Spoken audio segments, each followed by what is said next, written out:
notre sujet commun. Donc ce sujet je vais donc vous proposer, on va passer à la slide suivante, Samuel, si tu veux bien. Tu peux passer à la slide suivante, Samuel, si tu veux bien. Merci beaucoup. Donc, juste un mot pour vous dire que je reprends parce que la vidéo n'était pas lancée. Je m'appelle Eric Bostuc, je suis coordinateur national de l'EIT au national. Je suis basé à Angers. J'ai eu le plaisir de reprendre ce sujet de l'EIT il y a un an. Et l'objectif de ce premier webinaire, c'est donc de vous rendre compte des réflexions et des actions engagées au niveau national sur notre sujet commun. Et pour ce faire, ce que l'on vous propose, le on ici, c'est donc nous, l'ADEME, et les prestataires en charge de l'animation de l'écosystème EIT via Synapse 3, dont on va parler après, c'est donc de consacrer 15 minutes à une rapide présentation de l'action engagée par l'ADEME sur le sujet au niveau national depuis un an. Non. À la suite de quoi À la suite de Samuel quoi vous Samuel parlera vous parlera Il y a de l'écho des... aussi.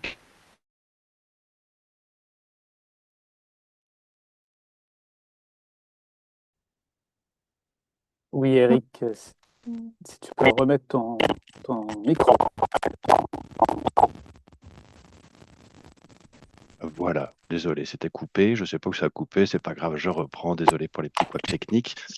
Donc, Samuel vous parlera dans un deuxième temps de ce premier quart d'heure des différentes ressources proposées par Synapse 3 pour vous accompagner, vous, en tant qu'animateur. À la suite de quoi, Alexandre, pour la PESA, vous parlera du programme d'évaluation sur 50 démarches. À la suite de quoi, je vous propose qu'on ait un temps d'échange libre. Donc, on va plutôt faire du descendant hein, sur les 3 premiers quarts d'heure et puis du remontant. Donc, quelques rappels pour éviter les petits couacs techniques qu'on vient d'avoir. Donc, installez-vous confortablement. Maintenez, s'il vous plaît, votre micro coupé pour qu'on évite l'écho. Et donc, de vous rappeler qu'on a bien un temps d'échange vraiment interactif prévu sur la fin de la présentation. On va passer à la suite si tu veux bien, Samuel. Alors, aujourd'hui sont réunis 130 animateurs, 130 personnes, pardon, dont une petite moitié d'animateurs et une grosse moitié, disons, d'autres acteurs qui interviennent sur le champ de l'EIT, soit en tant que financeurs, soit en tant qu'observateurs. Voilà, on va passer à la suite. Alors, je commence donc mon propos pour vous restituer le résultat du travail engagé par l'ADEME depuis un an. Donc, en prenant mes fonctions il y a un an, j'ai eu comme mandat de faire un diagnostic sur où est-ce qu'on en est et où est-ce qu'on veut aller sur l'EIT. Donc, ce travail, je l'ai fait en très étroite collaboration avec mes collègues qui se trouvent dans les directions régionales, mais également avec d'autres acteurs publics hein, qui peuvent être impliqués variablement sur d'autres territoires. Donc, je vous rendrai compte de cette phase 1 juste après. Dans un deuxième temps, des orientations ont été définies, un appel d'offres a été lancé, appel d'offres de son petit nom Synapse 3, ayant pour objectif de sélectionner les prestataires en charge de cette animation. À la suite de quoi, donc les prestataires ont été sélectionnés, la prestation a été lancée et pas plus tard que mardi, s'est tenu un comité d'orientation avec des représentants institutionnels et opérationnels de l'EIT pour partager les grandes questions qui se posent aujourd'hui et dont vous parlera Samuel dans quelques minutes. Je continue sur la slide suivante, si tu veux bien, Samuel. Pour vous rendre compte du résultat du diagnostic, donc là qui est résumé évidemment de manière très sommaire, on pourrait passer 1 heure, donc c'est résumé sous la forme d'un SWOT.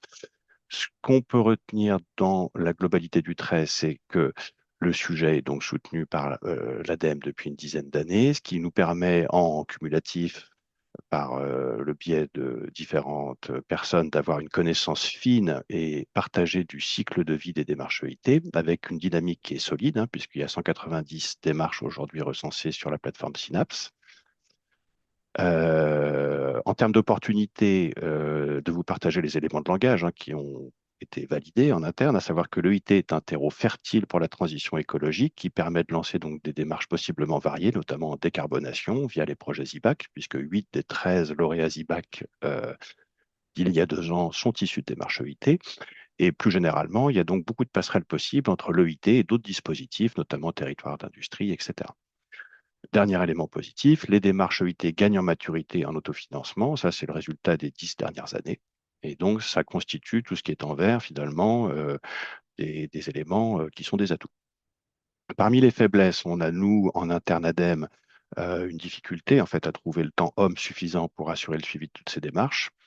Et le gros trou dans la raquette qui est évoqué en bas à droite de ce tableau, c'est en fait on n'a pas de chiffres. On n'a pas de chiffres et donc on a une vraie difficulté finalement à rendre compte des bénéfices environnementaux, socio-économiques, immatériels, dont vous parlera Alexandre après, de l'EIT au niveau national et notamment auprès des acteurs publics qui les financent, qui sont dans la globalité plutôt convaincus, mais qui demandent à voir. Et c'est un peu ça le sens aussi du propos qu'on vous étayera un peu plus tard.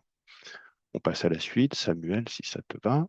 Voilà, pour vous dire que donc à l'issue de ce diagnostic, il y a deux grandes orientations qui ont été définies.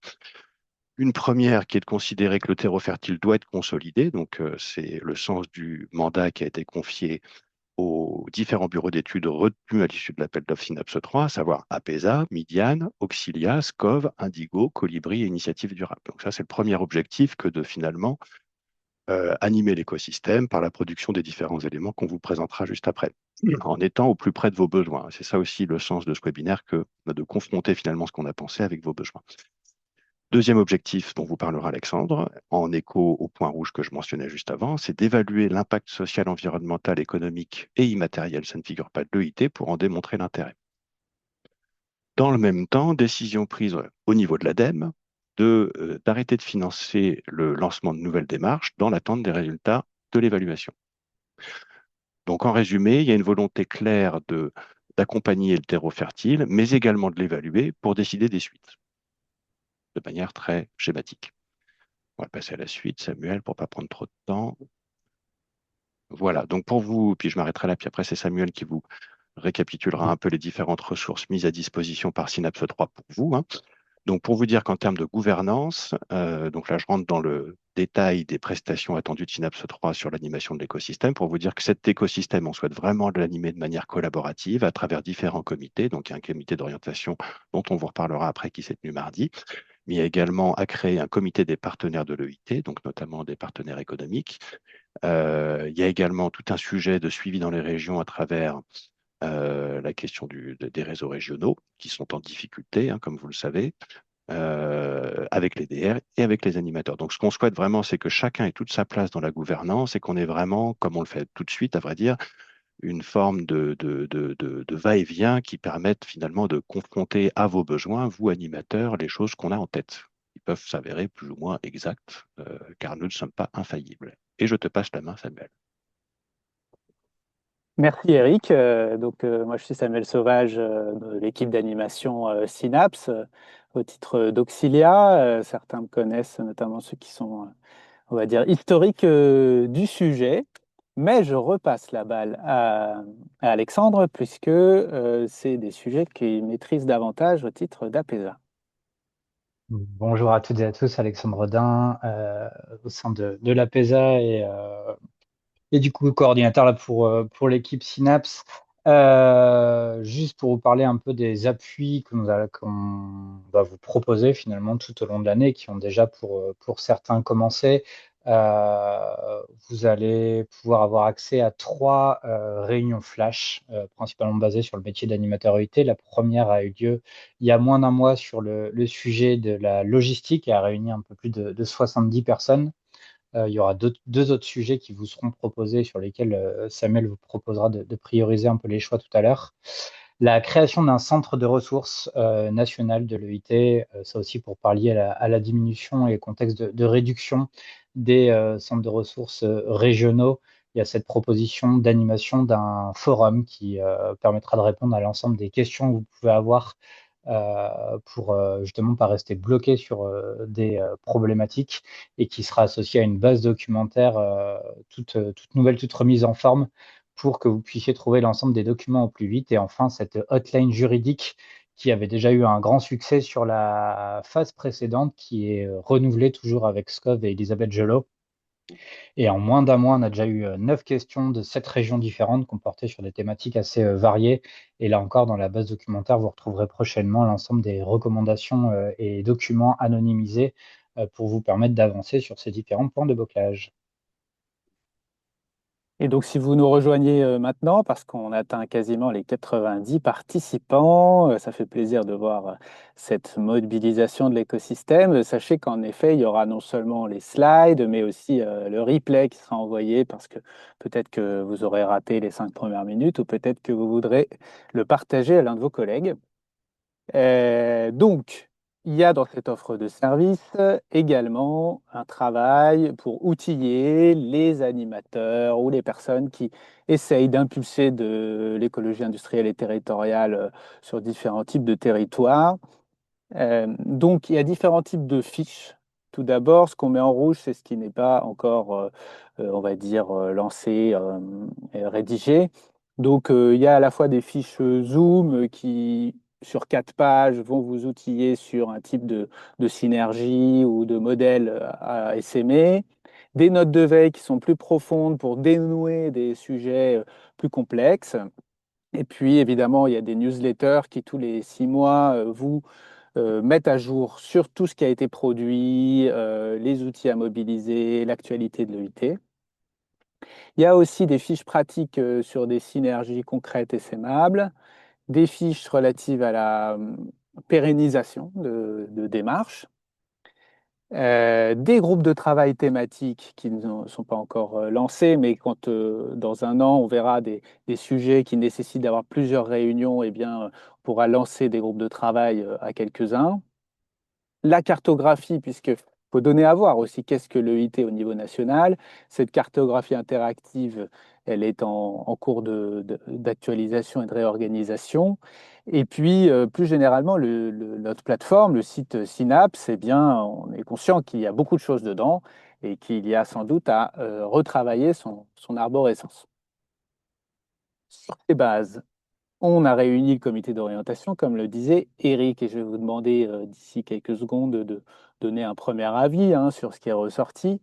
C'est-à-dire que bon, c'était toute une journée de travail avec des représentants de toutes les régions. Ça va être difficile, évidemment, de tout vous restituer ici. Mais globalement, il y a 4 grandes questions qu'on s'est posées. Où est-ce qu'on veut amener l'EIT? Qu'est-ce qu'on dit de l'EIT? Avec qui on déploie l'EIT? Et puis, comment, assez concrètement, ensuite, on accompagne toutes les démarches? À partir du constat que l'EIT est à la croisée des chemins, voire à un moment de crise. Vous savez, dans l'étymologie du mot crise, on est sur un moment où on ne sait pas vers où on va. Et donc, il y a un besoin de convaincre et de se faire comprendre, y compris dans la terminologie employée, parce que, en tout cas jusqu'alors, l'EIT n'a pas réussi à apporter suffisamment de preuves pour être consolidé au niveau local. C'est dans ce contexte qu'on a proposé d'abord d'avoir de nouveaux relais dans les milieux économiques, donc à travers différents types d'acteurs, de l'entrepreneuriat, des acteurs consulaires, réseaux professionnels, syndicats patronaux, etc., pour que l'EIT soit dans plus de bouches, dans plus de vocabulaire, dans plus d'événements, même si ce n'est pas exactement sous la terminologie EIT. D'où un terme qui semble rassembler assez largement des dynamiques, les coopérations économiques territoriales de transition, parce qu'il s'agit bien de coopération, il s'agit bien d'économie, il s'agit bien d'implanter, d'ancrer ces démarches dans des territoires au service de la transition écologique. Et l'avantage, c'est que l'ADEME engage un programme de recherche autour de ce sujet, que toutes les dynamiques d'éco-conception territoriale, d'économie de la fonctionnalité, beaucoup de dynamiques autour de l'économie sociale et solidaire vont également pouvoir se retrouver derrière ce vocabulaire. Peut-être qu'Éric avait une précision à apporter sur ces points du comité d'orientation, Non, pendant que simplement je de lance un premier. confirmer, juste de confirmer ce que tu viens de dire, Samuel, à savoir qu'on a jugé effectivement important de pouvoir rassembler finalement dans ce qu'on appelle nous en interne une maison commune, entre guillemets, des sujets qui sont finalement très proches, de sorte à justement répondre à l'objectif de mise en visibilité dont parlait Samuel juste auparavant. Donc il ne s'agit pas de renommer l'EIT, pour être tout à fait clair, l'EIT reste l'EIT, mais l'EIT, s'il est inscrit dans un chapeau plus large, qui fédère justement des dynamiques, comme le disait Samuel, territoriales, économiques, de transition, c'est un vecteur finalement de promotion qu'on a jugé important de porter et de nommer. Voilà. Ça nous a donc occupé un certain temps mardi que de savoir comment on nomme cette maison commune. Et on est donc arrivé à ce terme. Je- Excusez-moi, est-ce qu'on peut interagir ou pas? Parce que Alors, je n'ai pas non, trouvé de nom. pardon, Non, c'est excusez-moi. pas possible? Oui, c'est plutôt par le chat, parce que comme on D'accord. est 90, sinon on n'arrivera pas Ok. Par le chat. et dans le dernier quart d'heure, on pourra avoir des échanges. Je vous ai d'ailleurs partagé ce questionnaire dont vous voyez des premiers résultats. Vous êtes une majorité à être complètement d'accord et plutôt d'accord avec ces orientations. Là, ça donne un petit son de cloche hein, pour nous. Ce qui est intéressant, c'est que vous puissiez compléter cela dans le chat si vous voulez préciser un élément. On a aussi parlé des prochaines productions. Alors, je vous en dis un petit mot parce que ce comité a identifié les prochaines fiches, prochains webinaires thématiques à animer. Il y a le sujet d'avoir une fiche sur les 5 synergies sans regret, le potentiel de l'EIT en milieu urbain, dense et milieu rural, qui sont deux périmètres dans lesquels on met peu en avant l'EIT aujourd'hui, on est moins outillé. L'EIT au sein d'une filière comme la culture, l'EIT pour mieux mobiliser les ressources immatérielles, quelle réponse de l'EIT sur la mobilité des salariés, et puis quels outils de mobilisation des entreprises. Alors, ces thématiques, on a commencé à les préfigurer. Là, je vais simplement vous sonder en lançant encore un petit sondage. Vous avez droit à 3 réponses pour dire sur 10 thématiques, là, celles qui vous parlent le plus dans vos pratiques, comme une priorité selon vous. Donc, il y a celles que j'ai citées, mais il y en a d'autres qui avaient été citées au cours de la journée, qui avaient été moins priorisées à ce stade, mais vous avez le droit d'avoir une autre opinion. Tout ça nous permettra eh bien, de voir notamment ce qui est le plus urgent à réaliser comme travaux. Et puis, ça permettra à l'équipe d'animation de vous sonder et de voir si ça répond vraiment aux besoins de terrain. Le chat peut être mobilisé pour compléter, donc n'hésitez pas. Et puis, de toute façon, ce travail, il est en cours et il va être réalisé tout au long de l'animation parce que on sait bien que les besoins dans 6 mois, dans un an, vont être un petit peu différents probablement. Et donc, il faudra régulièrement vous sonder sur les contenus à produire par l'équipe d'animation qui est évidemment au service de l'EIT et donc de ses animateurs en général. Alors, pendant que vous finissez de voter, je Je crois que de toute façon, on ne peut pas avoir tout le monde. Donc, qu'est-ce que nous dit la réponse principale? Eh bien, le premier thème qui est plébiscité, c'est les outils et bonnes pratiques de mobilisation des entreprises, parce que c'est difficile en effet de les faire venir et il y a parfois des trucs et astuces à partager. Les 5 synergies sans regret, c'est aussi une thématique que vous plébiscitez. L'EIT dans une filière est également un sujet qui vous parle. Trouver des financements pour animer ma démarche EIT. On ne l'avait pas présélectionné précédemment, donc merci pour cet avis. Et puis, les liens avec les territoires d'industrie également est assez bien ressorti. Donc, merci pour vos retours. Et je crois qu'on va pouvoir avancer vers la seconde partie du webinaire. C'est vrai que c'est un peu frustrant, vous pourrez réagir un petit peu à la fin, pour parler davantage d'évaluation, parce qu'il y a tout un programme qu'on vous propose pour justement avoir les chiffres dont on a besoin. Alexandre, est-ce que je te refile la parole? Tout à fait. Et même si j'ai le droit de prendre l'écran. Alors,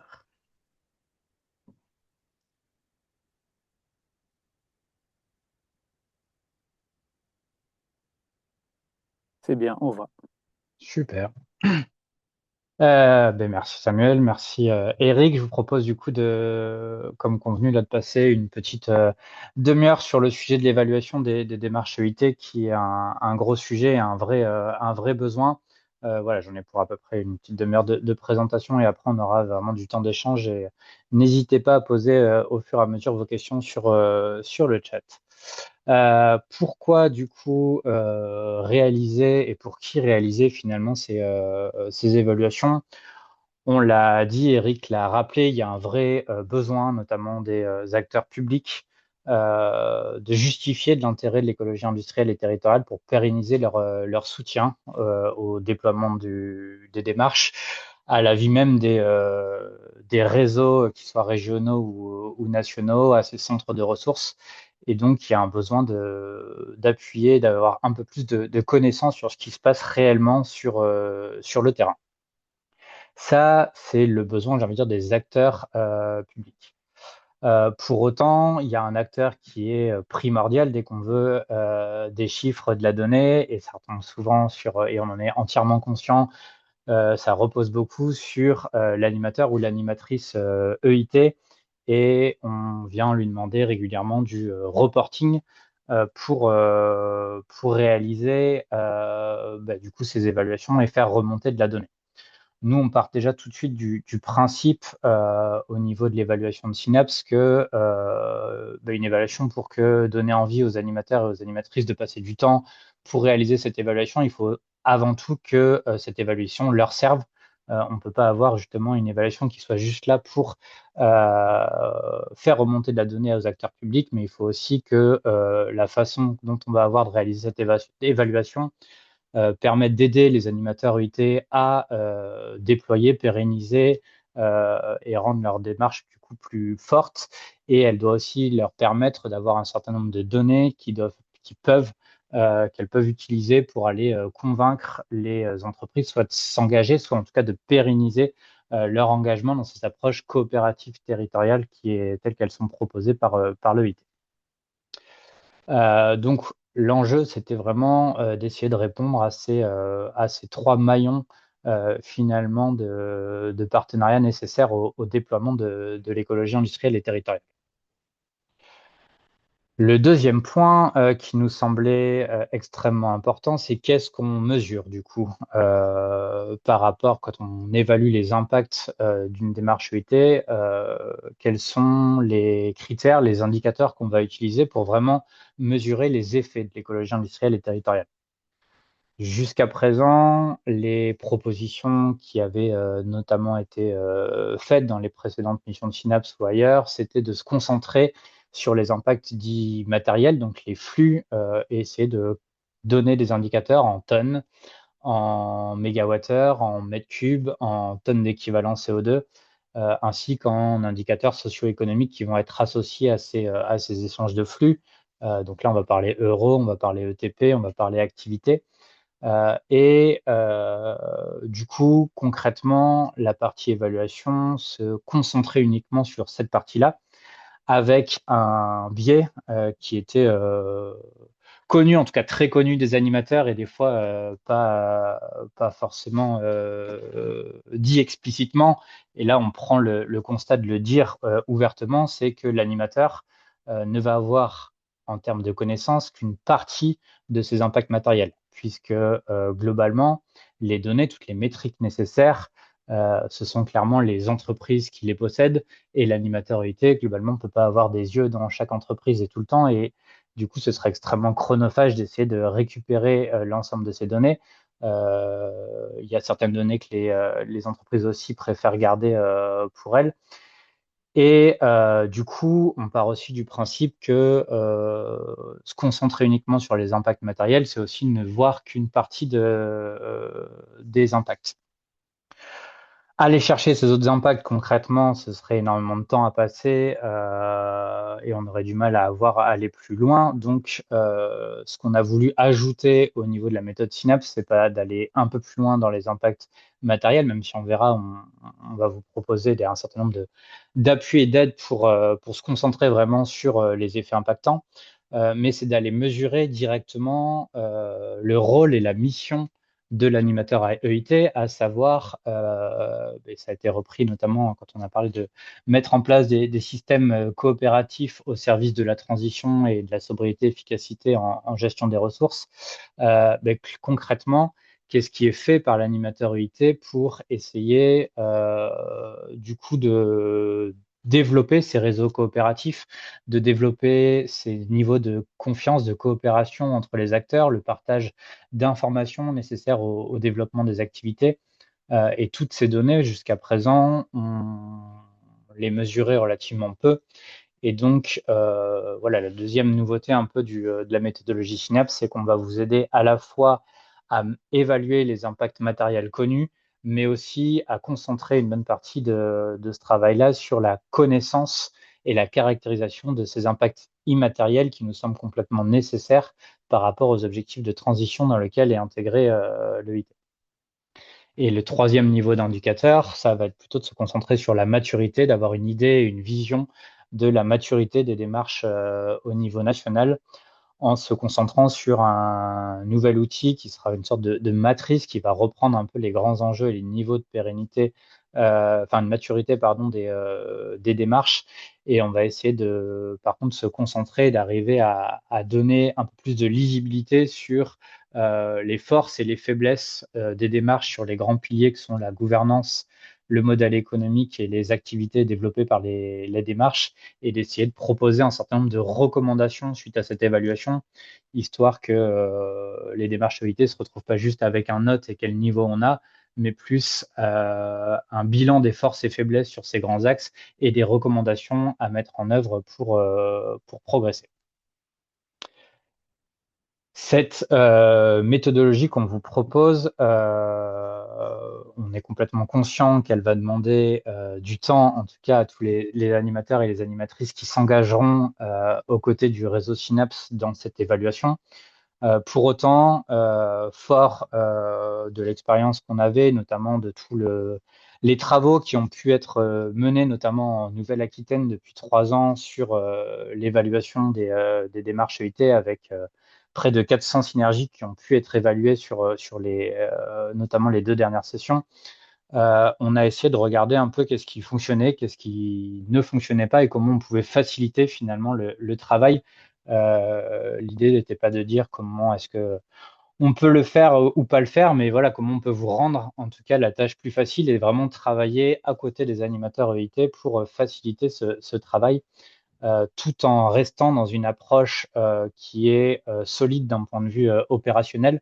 Et pour ça, on a quand même fait tout un travail avec les équipes emprunt de projet de l'ADEME pour s'assurer que l'approche, voilà, l'idée c'est de simplifier au maximum l'approche tout en étant, j'ai envie de dire, scientifiquement acceptable en termes de méthode. Et le dernier point, et ça j'en ai déjà pas mal parlé, c'est de faire en sorte que cette méthodologie et les indicateurs qu'on va vous proposer vous permettent justement de piloter mieux votre démarche au quotidien. Concrètement, la méthodologie telle qu'on va vous la proposer, en gros, va durer sur une période par démarche et toutes les démarches qui sont concernées. Je reviendrai tout à l'heure là-dessus. C'est un processus qui, en gros, va durer entre 6 à 8 mois, qui peut aller plus vite. Mais l'idée du laps de temps qu'on a proposé, c'est avec chaque démarche pour lesquelles on va réaliser ce travail d'évaluation, on va essayer d'adapter le calendrier au rythme de la démarche, au temps sur lesquels elle peut consacrer du temps, au moment où elle peut consacrer du temps, et vraiment de s'adapter au mieux pour que, voilà, quand on sait très bien que dans la vie d'une démarche, il y a beaucoup de temps où on a plein d'autres choses à faire, et c'est quand est-ce que finalement est la meilleure période pour l'animatorité pour réaliser cette évaluation. On va le faire en 2026 sur 50 démarches avec une méthodologie où globalement il y aura un appui de l'équipe d'évaluation Synapse tout au long de la mission. Et ça va se concentrer autour de différents temps. Un premier entretien initial en tout début de démarche d'évaluation qui aura lieu à partir de début mai. Ensuite, tout un travail où on va accompagner l'animateur EIT dans son travail de complétude des outils et de transmission des questionnaires. J'y reviendrai là-dessus pour tout ce qui concerne notamment les impacts immatériels. Et ça va se clôturer dans le temps, en tout cas, qu'on va avoir avec l'animateur EIT sur un dernier entretien plutôt orienté maturité. Et l'ensemble de ces éléments, on va en proposer une analyse et des recommandations qui seront traduites en fiche bilan avec un côté plutôt communicant, que vous puissiez du coup valoriser tout le travail que vous avez pu mener notamment aussi l'intégrer dans les potentiels rapports que vous avez à faire vis-à-vis de vos financeurs publics, et une partie plutôt recommandation qui sera plutôt de l'interne à chaque démarche pour vous aider à progresser. Si je rentre un peu plus dans le détail et la méthode telle qu'on vous la propose, donc cette première entretien initial, on va faire des premières étapes de caractérisation de vos démarches, un objectif d'avoir une meilleure appropriation de la méthodologie. L'idée, c'est qu'à terme, vous puissiez être complètement autonome sur cette partie-là. On va vous aider à prendre en main les quelques outils qu'on va vous fournir. Mais un des grands enjeux de cet entretien initial, ça va être de prioriser le temps que vous allez passer à l'évaluation. On est complètement conscient qu'il y aura sûrement un volume un minimum souvent autour de 2 jours à consacrer vraiment à l'évaluation si on veut fournir un minimum de données.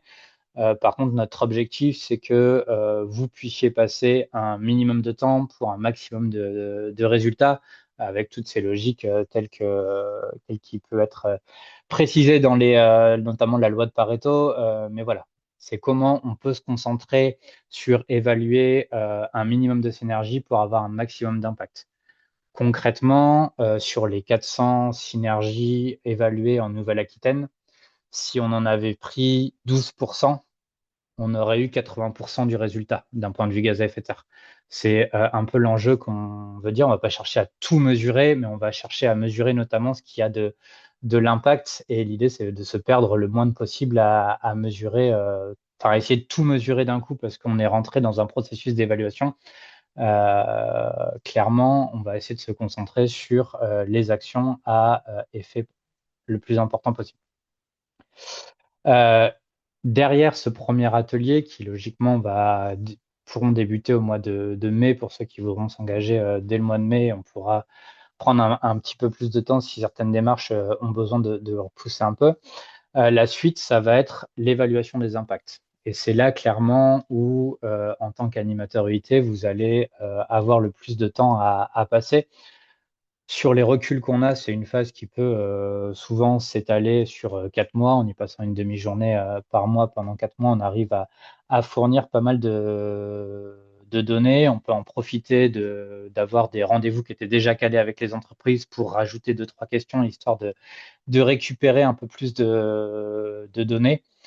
Mais pendant ces mois consacrés à l'évaluation des impacts, l'animateur UIT va avoir un objectif de compléter l'outil qui lui sera proposé, d'identifier les impacts des synergies qui seront évaluées et de transmettre un questionnaire sur les impacts immatériels à ces entreprises. Pour la partie immatérielle, voilà, là encore, dans un objectif de faciliter votre travail, on vous a proposé un questionnaire qui sera mis à disposition de l'ensemble des animateurs et animatrices, qui sera à transmettre à vos entreprises, ce qui nous permettra, nous, de récupérer directement l'information, de pouvoir faire ce temps d'analyse et de vous remettre, bien entendu, l'ensemble des retours qui sont liés à vos démarches vous seront remis individuellement pour que vous ayez une visibilité de qui a répondu quoi sur le questionnaire qui est en lien avec votre démarche. À côté de ça, pendant ces 2 jours que vous allez passer, l'équipe d'évaluation de Synapse va en moyenne avoir un jour à consacrer pour vous aider à l'identification des bonnes données, vous aider à réaliser vos calculs, notamment sur les gaz à effet de serre. On sait que c'est des choses qui peuvent être un peu plus techniques. Faire un travail un peu d'harmonisation des modes de calcul et de vérifier les principaux résultats. L'idée étant qu'on ait quand même de l'homogénéité entre les différentes démarches. Une fois que ce travail sera réalisé, on se retrouvera dans un entretien individualisé sur ce qu'on appelle un entretien maturité, où on viendra vous poser un certain nombre de questions autour des enjeux de gouvernance, de modèles économiques et d'actions mises en œuvre. C'est un temps qui est assez important, c'est aussi une première prise de recul sur les résultats que vous avez pu avoir dans votre évaluation, avec vraiment un objectif d'être pas dans un mode de jugement ni de comparaison, mais d'essayer de regarder entre les objectifs que vous étiez fixés au niveau de votre démarche et les synergies et activités qui ont pu émerger, sur ces dernières années, essayer de mettre ça un peu en perspective et vous donner des fois ce regard d'une personne qui connaît peut-être moins la démarche, ce regard, cette prise de recul. En Nouvelle-Aquitaine, on avait appelé justement cet entretien prise de recul. C'est vraiment 2 heures où on consacre et on essaye d'analyser ce qu'on a pu faire durant la dernière année et de se projeter sur comment on peut s'améliorer sur l'avenir à venir. Et ça avait plutôt bien marché avec les entreprises et surtout ça permet de donner un côté opérationnel à l'évaluation des démarches d'écologie industrielle et territoriale telles qu'on vous le propose. Et voilà, et tous ces travaux, ça j'en ai déjà parlé, mais tout ce travail, toute cette matière qu'on aura pu capter et analyser, on vous la restituera avec une fiche bilan individualisée, un côté communicant, un côté plus opérationnel et du coup plus individuel, et une consolidation pour certaines régions. Il y aura une consolidation des résultats aux échelles régionales où on pourra venir essayer de sommer un peu ce qui est produit au niveau des régions et permettre notamment aux financeurs régionaux d'avoir aussi un premier niveau d'analyse des effets de l'EIT sur leur région.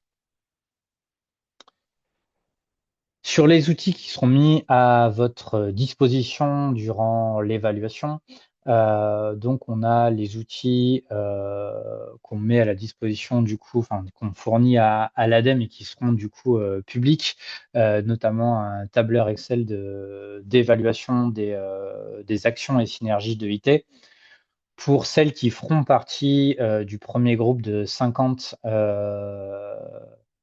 démarches qui sont évaluées en 2026. On mettra aussi à disposition gratuitement un logiciel qui s'appelle Cap Synergie, qui a été co-développé du coup par Midian et par l'APESA et qui permettra, et j'y reviendrai juste après dessus, d'aller encore un peu plus loin dans l'évaluation et notamment d'aller un peu plus loin dans l'exploitation que vous pourrez faire de cette évaluation.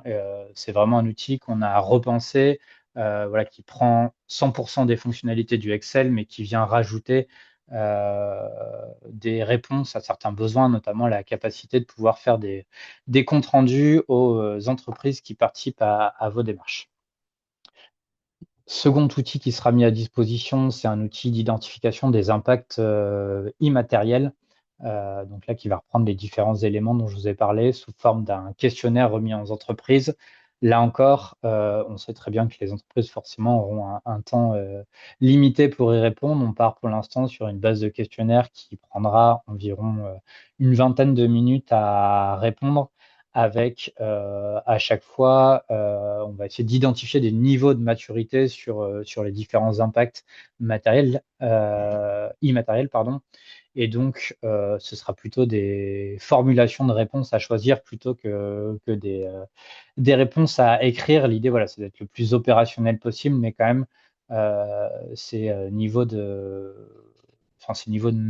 maturité sur la vision immatérielle ont été vraiment réalisés à partir de différents entretiens avec des spécialistes des sujets de l'immatériel, des spécialistes de l'économie de la fonctionnalité, des spécialistes de l'évaluation environnementale, où on a essayé de construire quand même quelque chose de relativement solide tout en restant dans ce côté pratico-pratique. Et enfin, vous aurez différents guides, notamment 2 guides principaux qui vous seront proposés. Le guide méthodologique de l'évaluation, qui vous donnera toutes les bases assez rapidement sur comment on réalise une évaluation EIT, et une foire aux questions. L'idée, en fait, à chaque fois qu'on aura des questions, on complétera ce document. Ce sera un document vivant qui permet, voilà, j'ai une question, je regarde si elle n'a pas déjà été posée. Juste un petit zoom sur le guide méthodologie qui va vous définir l'ensemble des indicateurs, les méthodes de calcul associées, des petits outils pratico-pratiques pour faciliter, comprendre un peu quand je mets en place une action, quels ont été vraiment les impacts induits par cette action, des petites ressources sur comment on va trouver des données qui sont utiles à l'évaluation. Et enfin, pour en revenir à la loi de Pareto telle qu'on l'a exprimée tout à l'heure, quand on transfère cette loi de Pareto à des spécialistes de l'évaluation environnementale, ça s'appelle des règles de coupure qui sont autorisées sur l'évaluation environnementale. Et là, on est allé prendre des règles de coupure associées aux évaluations plutôt bilan carbone et des règles de coupure associées plutôt aux approches ACV, éco-conception. Et donc, on va proposer notamment deux principales règles de coupure, c'est-à-dire que l'idée n'est pas d'évaluer l'ensemble des synergies, mais on peut se dire qu'une synergie qui déjà représente un tonnage inférieur à 5% du tonnage maximum, enfin du tonnage total qui est exprimé. Là encore, c'est des ordres de grandeur, histoire de bien essayer bien essayer d'analyser qu'est-ce qui est prioritaire pour nous. On sait que si ça fait moins de 5% du tonnage global, c'est pas forcément obligatoire de la mesurer. On peut comptabiliser la synergie comme un échange en citant les acteurs qui sont impliqués et en considérant que c'est une synergie, mais globalement, on vient comptabiliser ces actions sans réaliser d'évaluation spécifique. Et la deuxième règle de coupure, elle est plutôt orientée sur les gaz à effet de serre, avec l'idée de se dire que toutes les synergies évaluées, on n'est pas obligé en plus de faire cette évaluation gaz à effet de serre. Et donc là, on vous a aussi proposé des petits outils qui vous permettent assez rapidement, par rapport à telle ou telle synergie et les flux qui sont échangés, d'analyser assez rapidement si ça vaut le coup d'être évalué. Donc on a pris, nous, les 400 synergies évaluées en Nouvelle-Aquitaine. On a regardé quel était le volume de CO2 minimal échangé pour que on tombe dans le 80% d'impact. Et voilà, globalement, ça explique qu'au-delà en dessous de 6 tonnes de bénéfices gaz à effet de serre, ça vaut pas le coup. Enfin, c'est pas nécessaire, en tout cas, si on veut être dans cette loi de Pareto, de mesurer la synergie. Et du coup, on vous a traduit ces 6 tonnes en échange de flux avec, pour chaque flux, les tonnages associés, ce qui vous permet assez rapidement de voir s'il y a un intérêt ou pas d'aller mesurer les données CO2. La FAQ, je ne vais pas rentrer dans les détails, mais voilà, vous allez retrouver est-ce que je dois utiliser l'ensemble des indicateurs, combien de temps j'évalue une synergie qui est récurrente, comment je traduis du temps en euros, est-ce que ça a vraiment un impact sur la réduction de consommation de matière ou c'est plus une problématique déchets.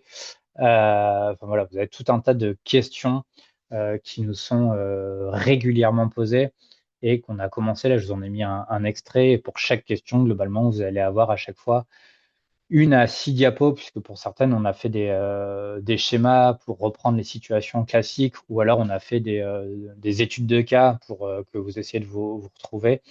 L'idée encore, c'est de vous faciliter au maximum le travail, même si l'équipe d'évaluation Synapse sera toujours à vos côtés pour y répondre.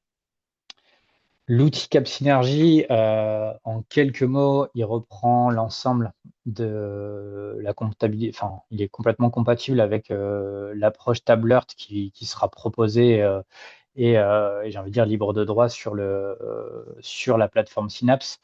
Les gros avantages qu'il va avoir, c'est qu'il vous permet, en plus de faire de l'évaluation, d'avoir vraiment une meilleure gestion de vos synergies, de vos animations que vous proposez.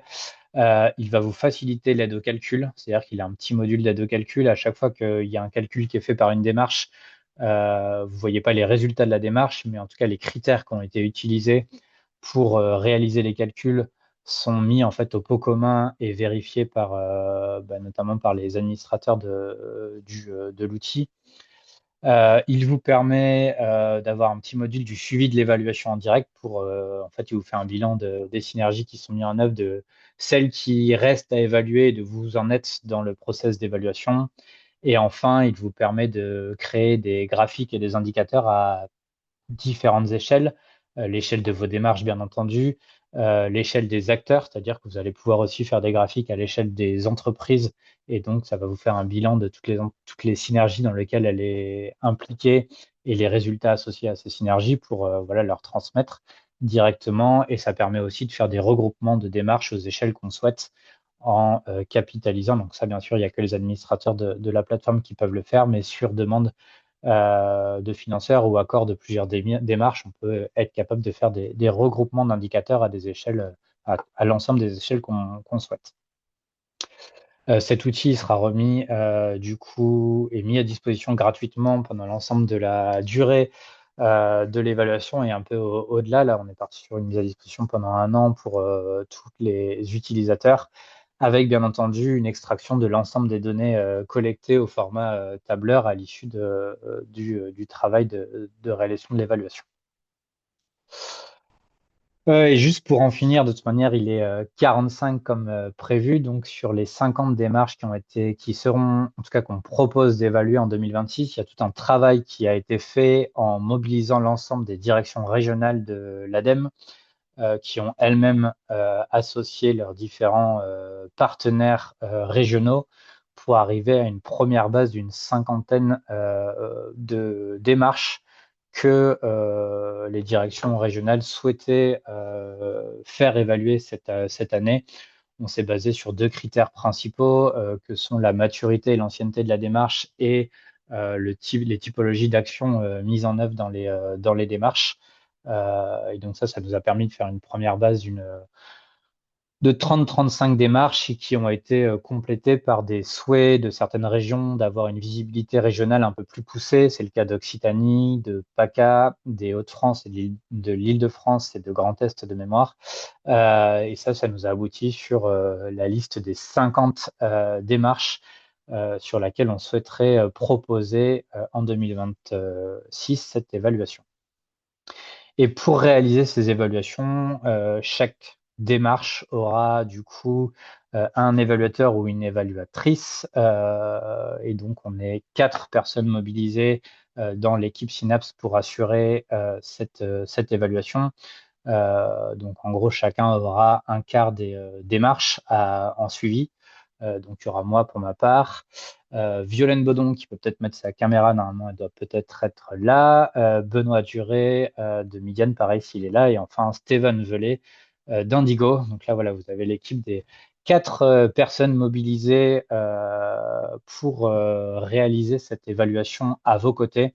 Et je dis bien à vos côtés, on ne pourra pas malheureusement faire à votre place. Je dis malheureusement pour les animateurs parce que je sais que ça va prendre du temps, mais par contre, on a essayé de faire au mieux, en tout cas en se mobilisant au maximum et en créant des outils qui soient les plus utiles et les plus simples possibles pour voilà, se concentrer vraiment sur les actions à impact et à enjeu pour vos territoires. Et donc, ce qu'on fera, normalement, vous avez déjà été pour les 50 démarches, été mobilisé et reçu un premier mail de la part d'Eric. Et en tout cas, Violaine, Benoît, Stéphane et moi reprendrons assez rapidement contact avec vous pour vous valider votre participation à cette évaluation 2026 et vous proposer un premier rendez-vous, cet entretien initial qui va permettre de lancer la mission et de valider avec vous le calendrier de mise en œuvre de cette évaluation de vos démarches EIT. Et j'ai tenu 30 minutes tout pile. Merci beaucoup, Alexandre. Juste avant qu'on rentre dans le temps d'échange libre, pardon, je vais y arriver. Juste avant qu'on rentre dans le temps d'échange libre, je voulais juste, en préambule, vous dire qu'on va donc pouvoir parler jusqu'à 15 heures, mais ça laisse que 10 minutes. Donc, pour ceux qui peuvent et qui veulent, on peut poursuivre jusqu'à 15h15 voire 15h30. Et le deuxième élément, c'est que je reste, moi personnellement, à votre disposition à tous pour poursuivre les échanges autant qu'il faut après ce webinaire. Donc, si on n'arrive pas à tout se dire dans la demi-heure qui vient, je reste à votre disposition à tous. Et la parole est à vous. Et de vous présenter aussi, s'il vous plaît, quand vous posez une question. Merci. Donc, en effet, on peut fonctionner par main levée. Et donc, la première main levée est de Monsieur Olivier Vidal. Bonjour, est-ce que vous m'entendez bien? Ok, désolé, j'ai pas de caméra sur cet ordinateur. Je suis Olivier Vidal, je m'occupe de l'association Les Synergies du Pastel qui fait de l'EIT autour de Toulouse et Albi, Castres, Montauban. C'est pas très cadré en termes de territoire. Vous avez prévu 2 jours on va dire, d'analyse comment dire, de quantification je vais y arriver. Des démarches, des différentes démarches. Vous avez prévu quoi en moyenne comme démarche étudiée, enfin pas comme synergie étudiée? J'imagine que vous avez un chiffre en tête, parce que j'imagine si c'est 60, ce sera un peu plus de temps que 10. Donc quand vous avez pensé à ce chiffre, vous pensiez à quoi en moyenne? Ouais. Alors, on l'a pas fait en moyenne de synergie, puisqu'il y a des synergies qui sont relativement simples, d'autres qui sont extrêmement complexes. On l'a peut-être fait plutôt différemment, c'est de se dire que cet entretien initial, du coup, va nous servir à regarder ce que vous êtes capable de pouvoir évaluer sur 2 jours. C'est-à-dire qu'il y en a qui ont déjà quelques données, il y en a qui n'en ont pas du tout. Il y en a où il va falloir forcément appeler 100% des entreprises, alors qu'il y en a qui vont avoir facilement accès à la donnée.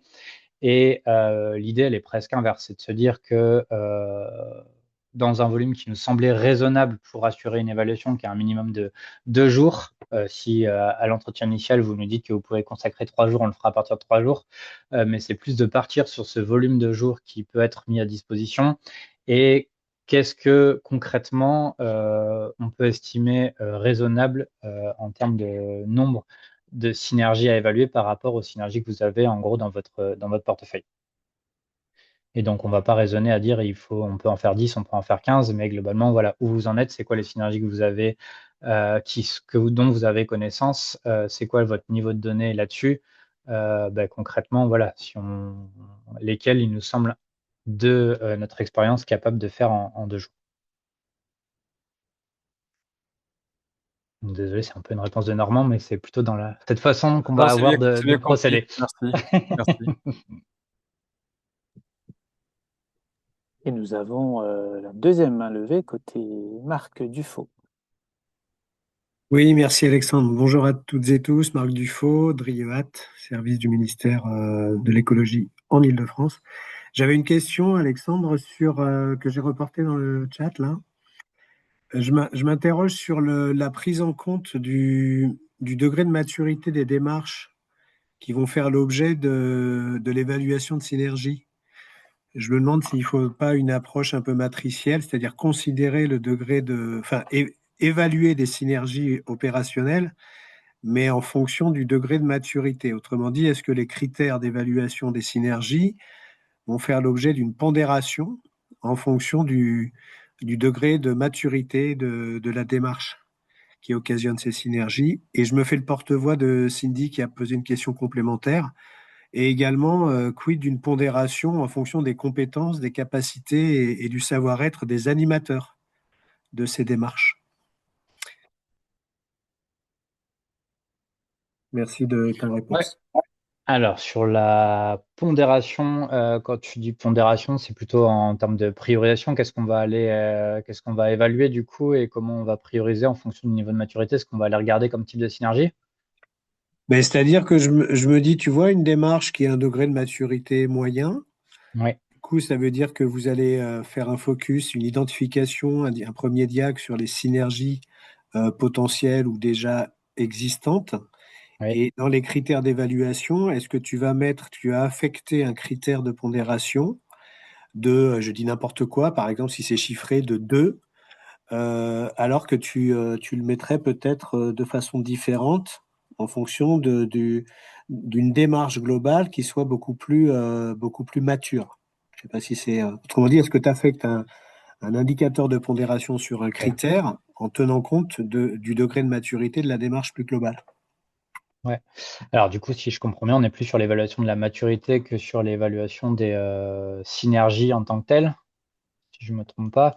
Alors l'idée, ce qu'on voulait faire, et ça c'était un peu quand on a regardé les différentes méthodes qui existaient, parce qu'on part pas de rien hein, sur l'évaluation de la maturité, il y a du travail qui a été fait, bien travaillé, retravaillé, notamment avec pas mal de monde, notamment ce qui est autour du référentiel Ellipse, où il y a quand même beaucoup de critères qui ont été proposés et qui étaient justes, en tout cas dans les types de critères. Par contre, on ne voulait pas retomber dans ce côté de la note et globalement d'avoir des critères de pondération et de dire globalement, bah, du coup, ouais, vous êtes en maturité sur 5, vous êtes à 2,6. en fait, ça ne veut pas dire forcément grand-chose. Nous, ce qui nous intéressait, c'était de regarder un certain nombre de critères qui nous semblaient intéressants et pour dire, voilà, je suis voilà, en phase de lancement de ma démarche. Ça veut dire que je commence à avoir une animation. Ben, voilà le volume minimal d'animation qu'il me faut sur un an. Voilà les questions qu'il faut commencer à avoir se poser en mettant des questions qui sont obligatoires. C'est-à-dire que si j'ai pas ce critère-là, je peux pas atteindre ce niveau de maturité et des critères qui soient plus ce que nous, on recommanderait. Ça va nous permettre d'avoir une grille et ça va permettre de positionner la démarche sur différents niveaux et différents paramètres. Donc, il n'y aura pas de critères fonction de l'avancement, mais par contre, on aura un gradient de maturité qui sera pas juste une note unique, mais on pourra lui dire que sur tels et tels aspects, elle est plutôt bien avancée, moins sur d'autres. Et surtout, ce qu'on va essayer de faire, c'est mettre en regard et en perspective les résultats qui ont été produits par rapport à différents périmètres. C'est toujours intéressant de mettre au regard les résultats par rapport, enfin, les types d'actions proposées par rapport au modèle économique. C'est intéressant de mettre les résultats par rapport au degré de maturité. En effet, si on a une démarche qui a 10 ans et qui continue finalement à avoir peu de dynamisme et travailler sur des synergies peu complexes et qui n'arrive pas à créer de l'émulation, ça ne veut pas dire forcément des résultats, mais en tout cas des projets un peu structurants sur les territoires, c'est des choses qu'on va être capable de montrer dans l'analyse. Ok, ok, merci, c'est clair. Mais je Merci. crois beaucoup plus à l'analyse qu'aux notes, personnellement. Ok, merci, Merci. Alex. Merci. D'ailleurs, maintenant qu'on est en plénière, Alexandre, tu peux peut-être enlever le partage d'écran pour qu'on se voit mieux. Et merci. On a encore deux mains. Alors, on est assez masculin dans la prise de parole, donc les femmes, n'hésitez pas. Mais je ne sais pas qui avait levé la main en premier. On va dire Matt qui avait posé une question sur Ouais, le chat. bonjour. Nicolas Matt, côté démarche Picto en région PACA. On s'interrogeait justement sur l'évaluation, non pas tant des synergies sur un plan matériel, économique. On sera en capacité, selon les cas, de vous remonter des informations, moyennant confidentialité, à peut-être bien gérer pour agréger par certaines typologies d'acteurs des intérêts. Pour autant, sur la dimension grille d'évaluation immatérielle, euh, Ouais. quel est le niveau de construction déjà de votre canevas d'analyse et est-ce qu'il est abouti? Et s'il ne l'était pas, on veut absolument pas s'ingérer dans l'approche, mais juste s'assurer que dans les questions qui sont posées, on ne se retrouve pas avec des choses qu'on risque, nous, de transférer à nos industriels en se disant dessus, Tain, il y a des choses, il n'aurait pas fallu les formuler comme ça, ou parce que je pense que ça va pas les braquer ou pas les brusquer, mais il y a certains, ils vont pas s'y retrouver. Donc voilà, on vous fait confiance pour faire un canevas le plus fidèle possible. Pour autant, est-ce qu'il y a encore manière d'intervenir à vos côtés là-dessus? Je précise juste que je suis accompagné de deux femmes. Voilà. Picto, ce n'est pas qu'un homme, c'est aussi des femmes qui sont à côté de moi, Florence et Noémie. Mais c'est justement une question qu'on se posait. Voilà.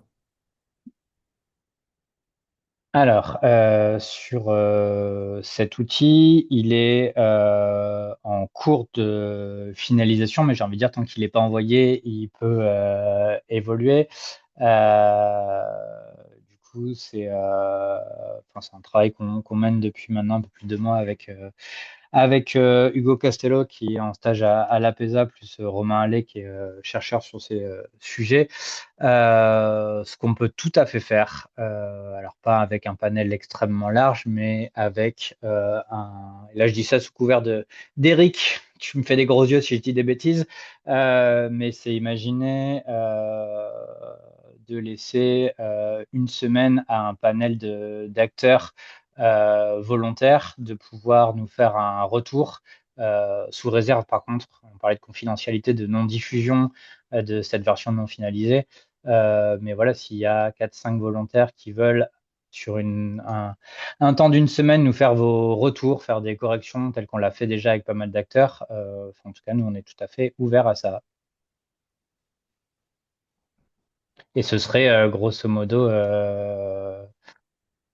Dernière semaine d'avril, si on pouvait ouvrir ce questionnaire, ça serait en tout cas quelque chose de capable pour nous. Je ne sais pas la semaine prochaine, mais ouais, encore une semaine de travail et la dernière semaine d'avril, on pourrait complètement l'ouvrir si c'est jouable de Ok, vos côtés. ok, merci. Du coup, j'enchaîne. Bonjour à tous. Grégory, je dirige le club d'écologie industrielle de l'Aube depuis 2005. Je voulais juste reposer quelque chose là par rapport aux remarques sur l'évaluation, la maturité, etc. Pour être certain, moi, d'avoir bien saisi, parce que en fonction de l'objectif, effectivement, on fait pas la même chose. Pour moi, on est tous là dans un objectif d'identifier ce que pèse, enfin, l'impact que peuvent avoir nos démarches, que ce soit un impact matériel ou immatériel d'ailleurs. Et donc, je comprends pas bien l'intérêt de pondérer en fonction de la maturité dans cet objectif-là. Je le comprendrai dans d'autres objectifs, mais dans cet objectif-là, je comprends pas bien. On a tous intérêt à mettre un maximum de données et de se bouger pour démontrer que les démarches de IT comptent et que les démarches de IT ont de l'avenir et qu'il faut les soutenir et les défendre. Je pense que c'est pour ça qu'on est là. Du coup, les plus anciennes devront démontrer de leur impact sur le temps. Et c'est sur le nombre d'années qu'on va devoir chiffrer aussi un certain nombre de choses. Donc ça peut être ça finalement, l'autopondération, finalement, elle est là quelque part. Après, je le répète, je peux comprendre toutes les pondérations en fonction de la maturité, en fonction de l'animateur, etc. Mais là, dans l'objectif qu'on vise, je vois pas pourquoi on ferait une usine à gaz qui viendrait complexifier l'affaire. Enfin, là, je me mets à la place à ta place, Alex, avec tes camarades, avec Sam et les autres. Bon, ça risque de devenir compliqué. Voilà. Alors, je me suis peut-être mal exprimé ou je suis pas allé jusqu'au bout. Il y aura clairement pas de pondérations qui seront réalisées. Juste dans l'entretien de maturité, nous, on met un regard. Ça, c'est vraiment de l'interne et pour aider. Là, c'est vraiment un objectif d'aider la démarche. C'est ce que j'appelais dans la partie fiche bilan. Il y aura en gros le recto qui sera peut-être plus qu'un recto, mais qui est la partie communication et le verso qui est un parti prise de recul et pondération, enfin pardon, pas pondération, prise de recul et recommandation. Et sur le fait que quand on analyse la maturité, on voulait que ça serve à l'ensemble des démarches et quitte à y passer du temps, qu'elle fasse pas juste donner des données et remonter des données, mais qu'on puisse leur refaire un retour sur les données. C'est comme ça qu'on a fait en Nouvelle-Aquitaine et qui avait plus ou moins, enfin qui avait plutôt bien fonctionné. C'est-à-dire que, ok, du coup, sur ces niveaux de maturité de votre démarche, vous en êtes à tel point-là. Nous, en tout cas, ce qu'on vous propose et ce qu'on vous propose en tout cas pour essayer de monter en maturité, c'est de l'année prochaine de vous engager sur un, deux ou trois points primordiaux qui, pour nous, assureront plus de chances de pérennisation de votre démarche. Ça s'arrête là.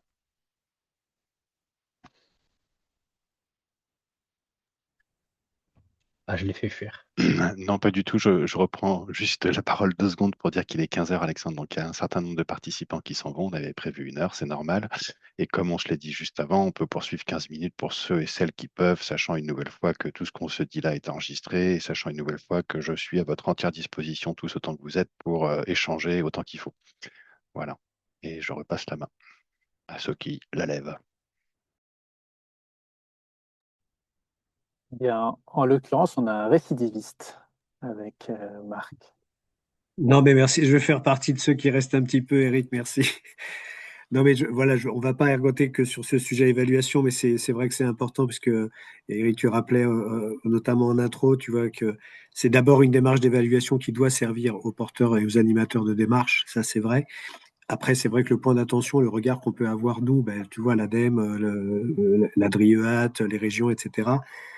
Je dis juste ce point d'attention sur l'utilisation de l'évaluation et donc la façon dont on la construit, elle va être regardée aussi voilà, par les financeurs, grosso modo. Et c'est vrai qu'il faut avoir ce point d'attention-là. Alors, en plus, ça a été très bien dit pendant ce webinaire, il faut quand même rendre la chose intelligible, facile d'utilisation, et notamment sur une partie de la data qui va être amenée à être demandée, finalement aux entreprises elles-mêmes, donc il faut quand même rester assez simple. Donc ça, c'est une dimension que vous avez d'ores et déjà intégrée. Sur l'évaluation et la maturité, sans revenir dessus, mais moi, je me mettais concrètement, vous voyez, ne serait-ce que sur les 50 premières démarches de IT, là, vous allez commencer d'évaluer. Bon, ben, il y a Ellipse qui nous dit celle-ci, effectivement, elle a le niveau 4, l'autre le niveau 2, l'autre le niveau 1.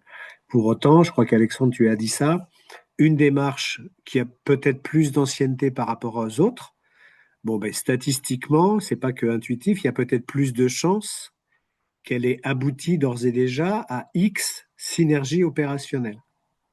Et c'est pas pour autant que le nombre de synergies opérationnelles soit représentatif de la qualité, de l'avancement.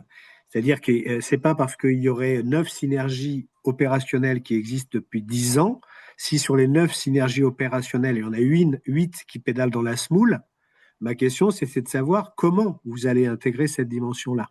Et c'est pas forcément pour complexifier, c'est juste pour avoir ce point de vigilance.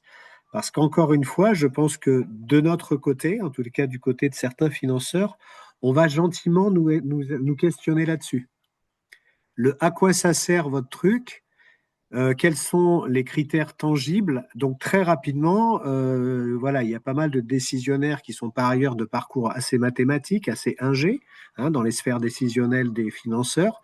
Donc, on va nous entraîner sur cette dimension-là. Donc, c'est surtout pas pour complexifier, mais bien avoir ça en tête, parce qu'il va y avoir aussi, et c'est légitime par ailleurs, un droit de regard du résultat de votre évaluation par les financeurs. Et là, je parle pas que de la DRIEAT, hein, je parle évidemment, Eric bossant à l'ADEME, il sait ce que c'est, etc. Voilà. Je pense que c'est un sujet qu'il faut pas, enfin, en tout cas, il faut l'avoir en tête et quand Alexandre, tu dis, finalement, je suis peut-être plus favorable à l'analyse qu'aux chiffres. C'est peut-être aussi une dimension qu'il faut effectivement bien intégrer dans les résultats de l'évaluation, cette partie analytique qui en plus va porter sur d'autres nouveaux indicateurs que des indicateurs flux, comme tu l'as rappelé au départ. Je m'arrête là. Tu veux répondre, Alexandre, ou je réponds? Ouais, vas-y, moi.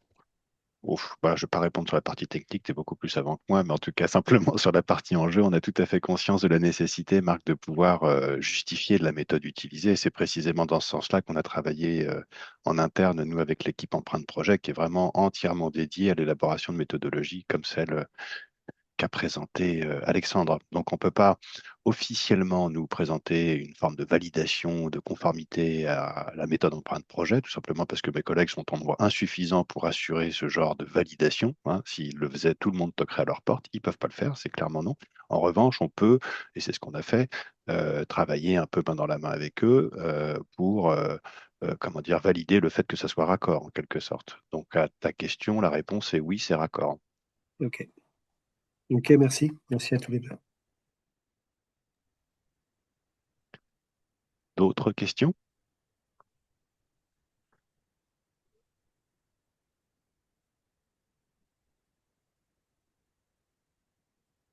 En tout cas, on a bien noté les personnes partantes pour un petit peu effectuer une réaction sur cet outil de collecte des données immatérielles.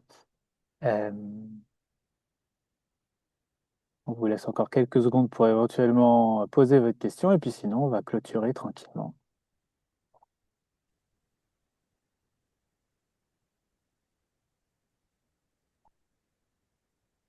Eh bien, merci beaucoup à toutes et tous. Merci à Eh vous ben, tous. merci beaucoup. Et puis, bonne fin de semaine, d'une part. Et puis, encore une fois, restons à votre disposition. Donc, ça ne s'arrête pas là. N'hésitez pas à revenir vers moi tous autant que vous êtes s'il y a quoi que ce soit à échanger. Hein. Voilà. Merci beaucoup, au revoir. Bon week-end par Merci, bon avance. week-end. Au Merci à vous. revoir. À bientôt. Au revoir.